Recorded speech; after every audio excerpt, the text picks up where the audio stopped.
இப்போ விஜய்க்கு இருக்கக்கூடிய ஒரே ஒரு ஆப்ஷன், எந்த காலத்திலும் அவர் பாஜகவை இணைத்து ஆட்சிக்கு வந்தா காலி, அவருடைய எதிர்காலமே காலியாயிடும்.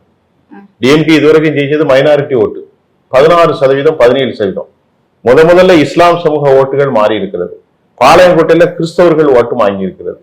நெல்லையில பாளையங்கோட்டை முஸ்லீம் ஓட்டு 1 லட்சம் ஓட்டு மேலப்பாளையத்துல மட்டும் இருக்கும். அந்த ஓட்டு முழுமையாக மாறி இருக்கு, இடம் மாறி இருக்கு. தாவைக்கால் பெண்கள் நிறைய பேர் ஓட்டு போட்டிருக்கிறாங்க, கிறிஸ்தவர்கள் நிறைய பேர் போட்டிருக்கிறாங்க, கத்தோலிக்க கிறிஸ்தவர்கள் ஏராளமான பேர்.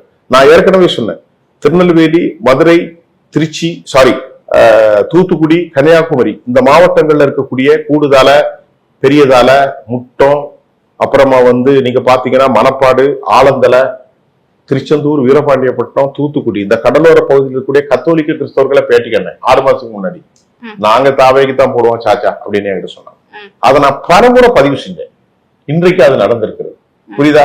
சிலங்க யூடியூப்ல உட்கார்ந்துக்கிட்டு பேசுறது, 1000 2000 வாங்கிட்டு சும்மா பொய் சொல்றது, தாவைக்காக்கு ஒண்ணுமே இல்லைன்னு சொன்னது, அவங்க எல்லாம் இப்ப நீ எந்த மூஞ்ச வச்சு சொல்லுவாங்க?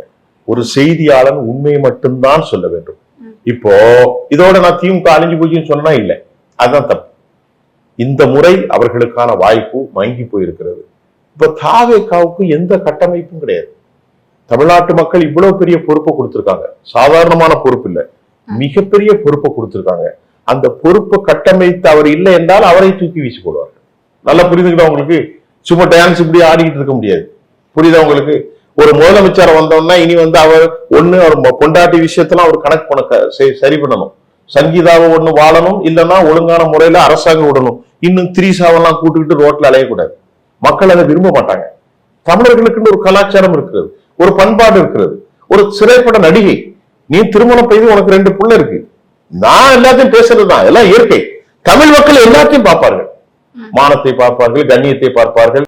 அப்போ மற்றவர்களுக்கு ஏற்பட்ட கெதி இவருக்கும் ஏற்படலாம்.